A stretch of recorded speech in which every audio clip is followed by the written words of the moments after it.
पर भाग्यशाली हो आप जो 72 साल बाद ये जो सावन का महीना आया है, सोमवार से सोमवार तक का, कहते हैं इस सावन में जो सोमवार से सोमवार तक का सावन रहता है, सोमवार से शुरू सोमवार से विराम, अगर आपके घर में रुद्राक्ष है, आप रुद्राक्ष धारण करते हो या रुद्राक्ष अपने घर में रखते हो, तो उस रुद्राक्ष को छोटी सी कटोरी में रखकर या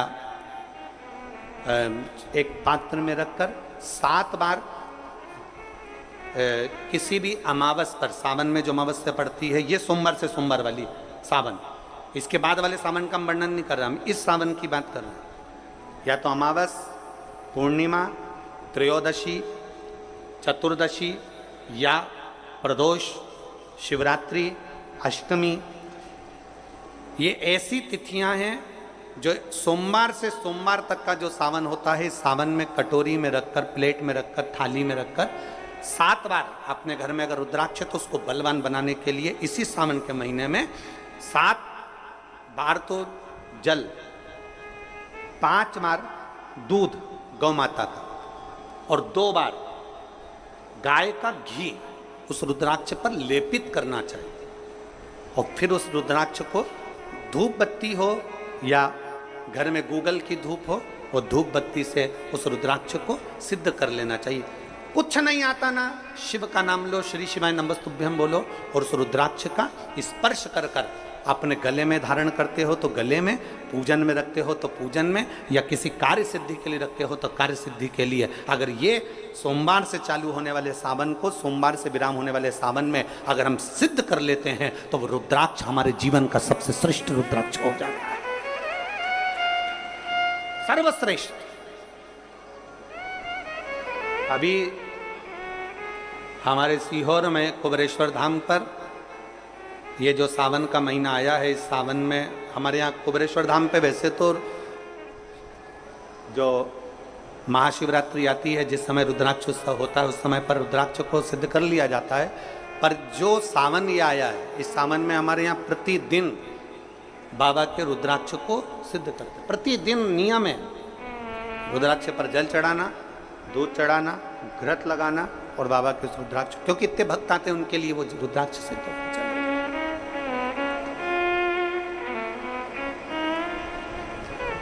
इसी सावन में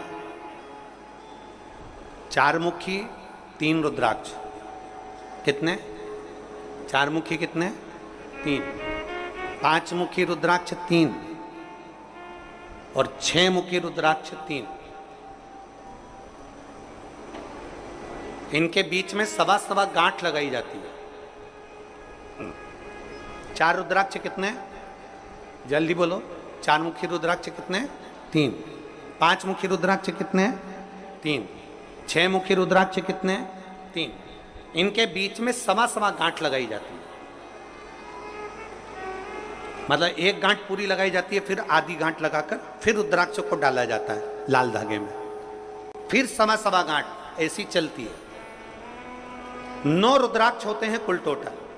अगर ये 9 रुद्राक्ष को शंकर भगवान के शिवलिंग के पास में रखकर, ये सावन, इसको अन्य सावन में नहीं कर सकते, केवल इसी सावन भगवान शिव के मंदिर में शिवलिंग के पास उसको रखकर 7 लोटा जल, 5 बार दूध और 2 बार घृत अगर लेपन कर दिया जाता है उस माला को, और उसी माला को हम बेलपत्री के पेड़ के नीचे बैठकर अपने गले में अगर धारण कर लेते हैं तो दुनिया का ऐसा कोई कार्य नहीं जो तुम्हारे लिए हो नहीं, पक्के में होकर ही मान। उस रुद्राक्ष का इतना महत्व, ये तुम जो सहज में सुन रहे हो ना, हम फिर कहेंगे दया सिंह, जो हम फिर दया सिंह जी को धन्यवाद देंगे कि ये जो सावन के महीने की कथा लिए दया सिंह जी, ये साधारण नहीं है। दुनिया के लोग भले इसको सहजता में रख लें। 27 जुलाई 1953 में ये सावन आया था, उसके बाद 2024 में ये सावन आया। लोग तरसते हैं इस सावन के लिए कि इसमें हमें रुद्राक्ष को सिद्ध करना है, हमें इसमें बेलपत्र का पान करना है, इसमें हम जो मांगेंगे हमारा बाबा कृपा करने के लिए तत्पर रहता है। ये वो रुद्राक्ष का आनंद उठाते। मैं धन्यवाद देता हूं दया सिंह जी आपको बहुत बहुत, और पूरी समिति को।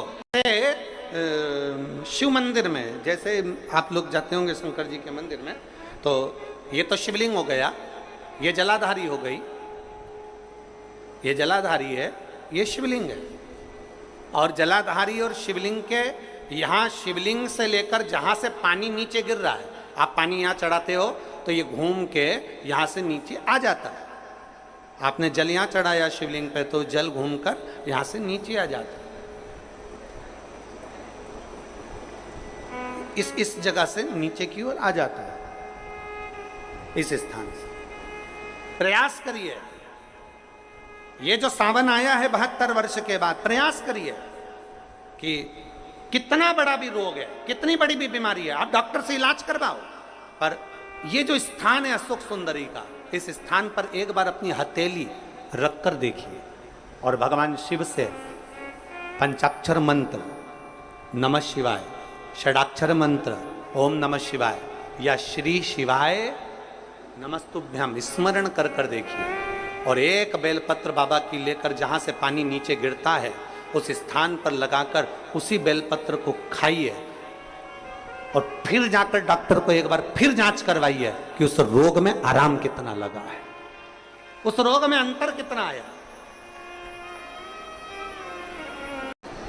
सावन का ये महीना जिसमें आप भगवान शंकर की अविरल भक्ति को धारण कर रहे हो, सोमवार से सावन चालू हुआ और सोमवार के दिन सावन विराम होगा। ऐसा सावन 72 साल के बाद आया। 27 जुलाई 1953 में ऐसा सावन पड़ा था। कितनी तारीख को? जम के बोलो जरा। 27 जुलाई 1953 में ऐसा सावन पड़ा था, जो सावन सोमवार से चालू हुआ था और सावन सोमवार के दिन विराम हुआ था। 72 साल के बाद ऐसा सावन आया है जिसका योग आज है। 27 जुलाई 1953 में ऐसा सावन आया था। अब जरा किस्मत देखिए, आपका भाग्य देखिए रे छत्तीसगढ़ वालों, नजर उतरवा लेना आप कि 72 साल बाद ऐसा सावन आया जो सोमवार से चालू हुआ, सोमवार को विराम हो रहा है। 27 जुलाई 1953 में ऐसा सावन आया था और उसके बाद आज ये सावन 22 तारीख से चालू हुआ और 19 तारीख को विराम होगा और उसमें भी सोमवार से चालू हुआ और सोमवार को विराम हो रहा है। ये शिव भक्ति है, ये अविरल भक्ति, ये भगवान शंकर की अविरल भक्ति है। आप और हमको प्राप्त हुई है, हमें मिली। शिव ने अघोर अस्त्र धारण किया था इसी सावन में।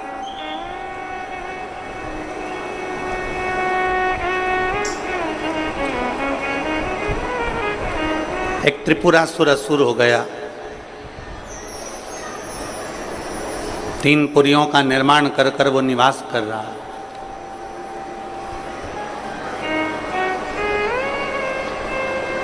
बड़ा विचित्र है वो।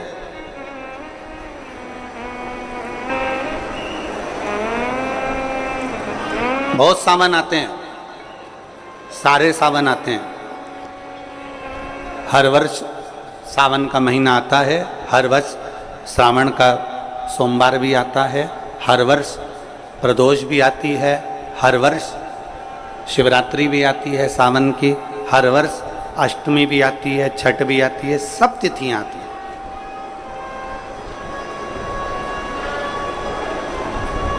ये सारी तिथियां हर साल आएंगी, हर साल प्राप्त होंगी, पर जो योग मेरे देवाधिदेव महादेव का लगा है सोमवार से प्रारंभ होकर सोमवार के विराम का, ये सावन बार बार नहीं आता, ये सावन इतनी जल्दी नहीं आता। जो 72 वर्ष के बाद 27 जुलाई से 1953 के बाद में आज योग लगा, जो 22 जुलाई 2024 में प्रारंभ हुआ। बहुत बहुत ना जाने कितने कितने कितना कितना साधना तप असुर का वध कर दूं, पर नहीं मर। ब्रह्मदेव ने विचार करा कि त्रिपुरासुर का वध कर दूं, नहीं मर। आखिरी में खबर गई भगवान देवाधिदेव महादेव के पास, भगवान शिव जी के पास। भगवान देवादिदेव महादेव मेरे महाकाल राजा, मेरे कालाधिपति, मेरे ओमकारेश्वर, मेरे विश्वनाथ, मेरे परली वैद्यनाथ, मेरे वैद्यनाथ, ओगरदानी, मेरे केदारेश्वर भगवान शिव विराजमान थे, नेत्रबंद थे भगवान शिव के। और सबने, सारे देवताओं ने जाकर भगवान शिव से विनय करी, निवेदन कर, भगवान देवादिदेव महादेव से निवेदन कर। और जब भगवान शंकर से निवेदन किया, भगवान शिव से विनती करी, भगवान शंकर से बारंबार जब प्रार्थना करिए, भगवान शिव से बार बार विनय किया गया, तब भगवान शंकर ने नेत्र खोले और भगवान शिव नेत्र खोलकर पूछे, ऐसा क्या हो गया जो आपको आना? ये 33 कोटि देवता, ये सारे देव आज मेरे पास में, कारण क्या बन गया? कौन सा कारण? यदि आपसे कोई पूछे कि भगवान शंकर के गले में बासुकी नाग आया, भगवान शंकर के हाथ में त्रिशूल आया, भगवान शंकर के मस्तक पर गंगा आई, भगवान शंकर के मस्तक पर त्रिपुंड आया, भगवान शंकर के नेत्र 2 थे 3 हुए, त्रिनेत्रीधारी कहलाए, त्रिपुंडधारी कहलाए, भगवान शंकर के पास बेलपत्र आई, कोई तुमसे कहे कि शिवजी के गले में रुद्राक्ष आया, भगवान देवादिदेव महादेव के पास रुद्राक्ष आया, कोई तुमसे पूछ ले कि यह रुद्राक्ष का प्रागट्य कब का है, रुद्राक्ष का जन्म कब हुआ,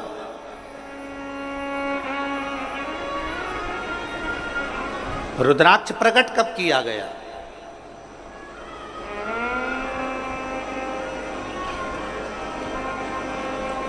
अब जरा बहुत हमसे भी कई लोग पूछते हैं, जितने लोग संसार का क्या हो जाता है कि रुद्राक्ष का जल अमृत के तुल्य हो जाता है और कैंसर जैसा रोग भी समाप्त हो जाता है।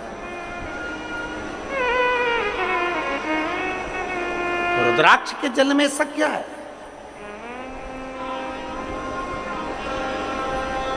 एक माने पत्र में लिखा है कि क्या जाता, कैसे